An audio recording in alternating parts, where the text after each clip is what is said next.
Monte, nós vimos aí na análise da CNN como é que foi a temporada, mas queria entender na análise do São Paulo como é que foi esse ano de 2024. Eu acho que a temporada de 2024 foi uma temporada muito adequada ao que nós temos hoje como expectativa, né? O São Paulo busca ser um time competitivo. A gente acha que foi competitivo nas Copas, acreditamos que poderíamos até ir um pouquinho adiante nas duas Copas, mas fomos competitivos nela e o principal objetivo, que era garantir a vaga para a Libertadores do próximo ano, a gente já garantiu. Então é importante estar na Libertadores do ponto de vista financeiro, fundamental, do ponto de vista desportivo também.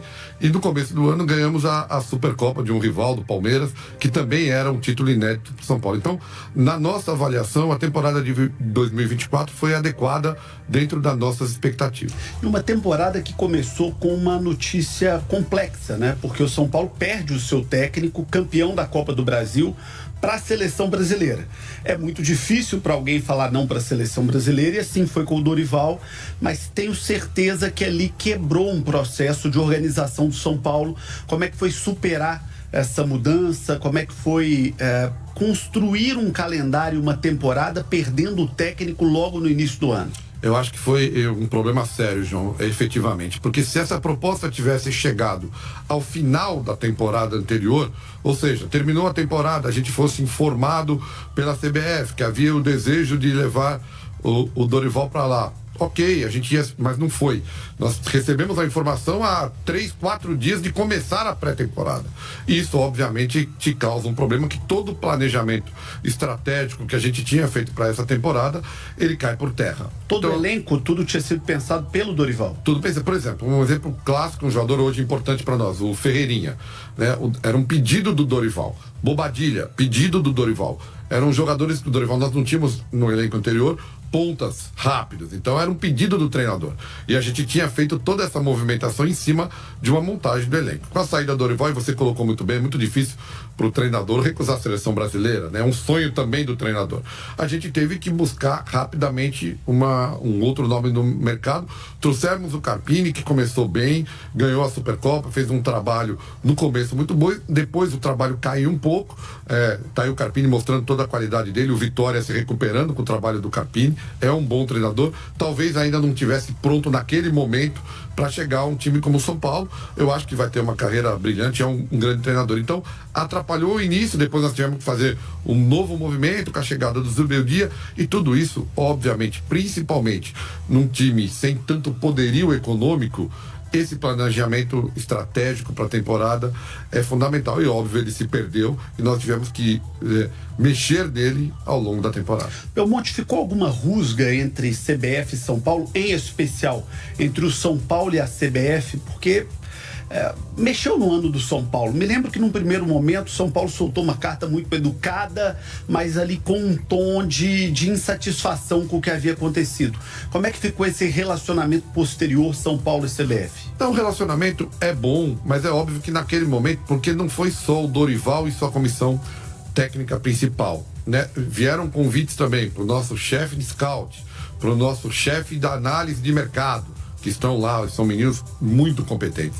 Então, naquele momento, foi causando problemas para nós graves. Mas, óbvio, a gente entende também o lado da CBF, o lado do Dorival. Então, não teve rusga, tanto que depois o presidente Júlio foi chefe da delegação da Copa América. Não teve, mas óbvio que houve uma insatisfação, porque a gente acreditava que poderia ter ocorrido um pouco antes, para dar tempo da gente mexer no planejamento. Falando sobre essa opção inicial que o São Paulo teve com o Carpini, você fez aí rasgados elogios ao Carpini, mas você entende que o São Paulo ali naquela ocasião errou de não trazer um nome mais poderoso de mercado, mais experiente, ou vocês tomariam a mesma decisão dentro daquele contexto? João, na verdade é assim, a gente foi pego de surpresa com a proposta ao Dorival. E aí a gente fez algumas análises de mercado, inclusive do próprio Zubeldia, que veio depois.